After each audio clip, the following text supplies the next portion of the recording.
मैं तो तुम्हें जानता ही नहीं। ये कौस्तुभ है, मेरा मैनेजर। अरे दिखता तो ये बंदर जैसे है, तुमने इसे मैनेजर बनाया है। लाल खुद की कर रहे हैं लेकिन बंदर मुझे कह रहे हैं।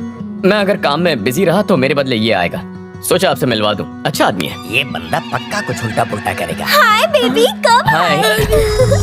मैं अभी आया। सुनो कार्तिक बेटा, तुम अपने मम्मी पापा को हमसे मिलवा दो। लेकिन क्यों? अरे तुम्हारी शादी के बारे में बात करनी है ना उनसे। शादी? यस। तो ये आग इसने लगाई है। इस बात से तुम चौंक गए ये समझ में आया, पर ये बंदर क्यों चल रहा है? कार्तिक बेटा, मैं चाहता हूँ कि स्वाति से शादी करने के बाद तुम मुझे अपने साथ ले चलो। हे भगवान, पापा। तुम चुप रहो। विदेश में झाड़ू पोछा करने वाले को भी अच्छी पगार मिलती है। फिर दुख भरे दिन बीतेंगे, अच्छे दिन आएंगे। कार्तिक बेटा, शादी हफ्ते भर में हो जानी चाहिए। नहीं हो सकती। अबे तू इतनी खोखो क्यों कर रहा है? देखो दिव्या, तुम सच नहीं जानती हो। एक मिनट सर, बॉस यहाँ पर स्वाति का हाथ मांगने नहीं आए हैं। कान खोलकर सुन लीजिए, बॉस स्वाति से नहीं दिव्या से प्यार करते हैं। तुम झूठ बोल रहे हो, सच्चाई क्या है? सच की धारा बह गई सर। अब बोल दिया तो बोल दिया। हाँ अंकल, ये सही कह रहा है। मुझे प्यार स्वाति से नहीं, दिव्या से। What? चल बस हट जाओ। तुम स्वाति की दोस्त नहीं बल्कि उसकी दुश्मन हो दिव्या। तुमने छुरा घोंपा है। अंकल, छुरा मैंने नहीं, इसने घोंपा है। सॉरी अंकल, सोचा प्यार का नाटक करूंगा तो इससे जलन होगी, पर यहाँ मामला उल्टा ही हो गया। अच्छा बेटा, तुम्हारे दिए हुए तोहफे वापस करने होंगे। नहीं, आप रख लीजिए। दिव्या, दिव्या, सुनो बेटी, दिल छोटा ना करो। कोई दूसरा बकरा फंसाओ जो हमें बंगला तोहफे में दे सके। दिव्या रुको। छोड़ो मुझे। देखो दिव्या, मुझे तुम पहली नजर में ही पसंद आ गई थी। दिव्या, जिस तरह तुम इन पेड़ पौधों और कुदरत से प्यार करती हो ना, बिल्कुल वैसे ही मैं तुमसे प्यार करता हूँ। मैंने तुम्हारे लिए फैक्ट्री छोड़ दी, अब तुम मुझे मत छोड़ के जाना। ये फिल्मों वाले डायलॉग कहीं और जाकर मारो मिस्टर, मैं नहीं फंसने वाली। अपनी एक गंदी शक्ल लेके निकलो। मैं जानता हूँ तुम दूसरी लड़कियों की तरह आसानी से नहीं पटोगी, पर जब तक हाँ नहीं कहोगी मैं तुम्हारा पीछा नहीं छोड़ूंगा। दिव्या, दिव्या, सुनो भैया, दिव्या का पता चल गया।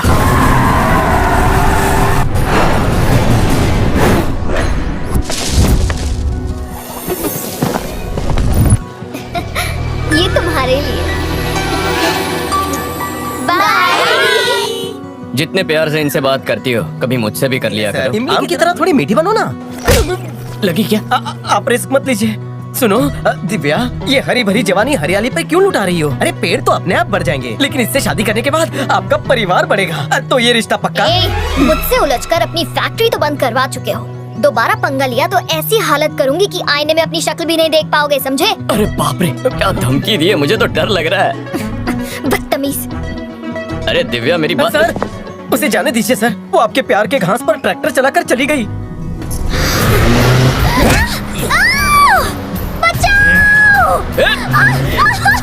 क्या लगा था शहर आ जाएगी तो हम तुझे ढूंढ नहीं पाएंगे? अब बच के कहाँ जाएंगे?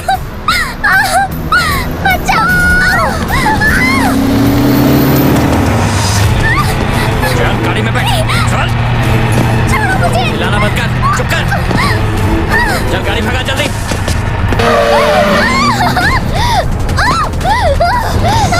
चुप कर।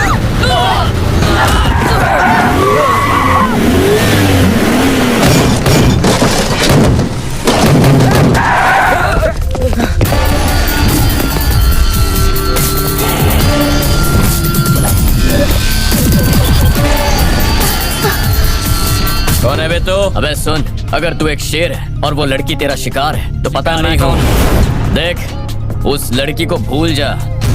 आखिरी बार कह रहा हूँ, निकल जा। सुन बे, तू जानता है हम कौन है? हमारी पहुंच नहीं जानता है क्या? मेरा घूसा खाने से पहले सब लोग यही डायलॉग बोलते हैं। जितना वक्त ये फालतू बकवास करने में जाया किया, उतने वक्त में मैं तुझे 2 बार मारता। बहुत गर्मी है ना तुझमें?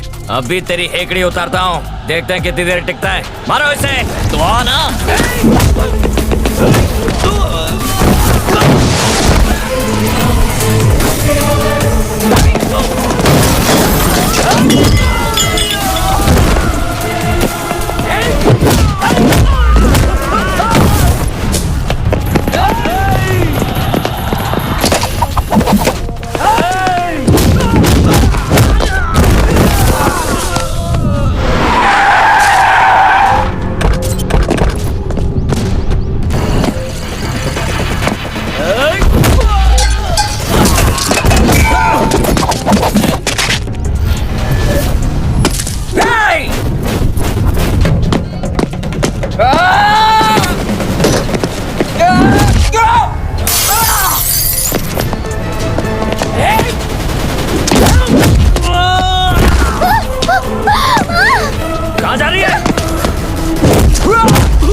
देवा का छोटा भाई यहाँ भी पहुँच गया, मार देते उसे। अभी नहीं। और वो कौन है? दिव्या का दोस्त होगा। सिर्फ दोस्त होता तो अपनी जान खतरे में नहीं डालता। वो जरूर मदद के लिए पुलिस को फोन करता। ये जरूर दिव्या पर अपनी जान लुटाता है। यही है वो लड़का जो हमारी दिव्या का जीवन साथी बनेगा।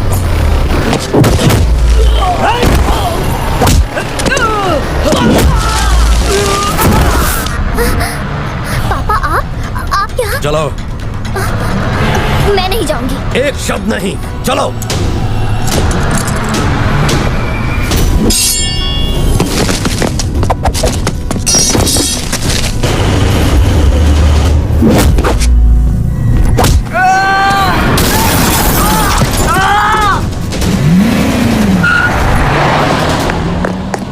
सर, ये लड़की मुझे कुछ सही नहीं लग रही है। फैक्ट्री के आड़ में कुछ और ही हो रहा है सर। मैं इंडिया फैक्ट्री के लिए नहीं आया हूँ, दिव्या के लिए आया हूँ। दिव्या के नाम पे अपनी फैक्ट्री पर केस करवाने वाला मैं हूँ। उसके पापा को फोन करके यहाँ बुलाने वाला भी मैं ही हूँ। मेरी कहानी की शुरुआत दिव्या से ही होती है और मेरी कहानी का अंत भी दिव्या से ही होगा।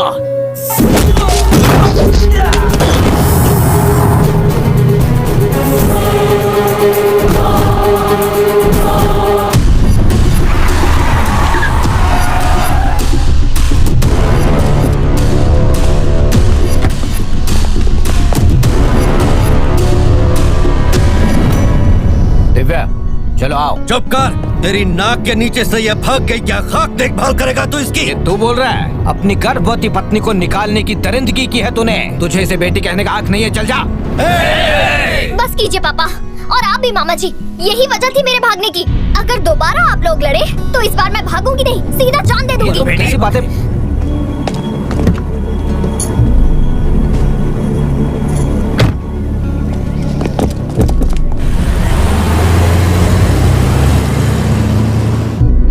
वो कौन था जिसने दिव्या की जान बचाई? पता नहीं कौन था, पर उस लड़के ने छोटे मालिक की हड्डी पसली एक कर दी। तुम लोग देखते रहे।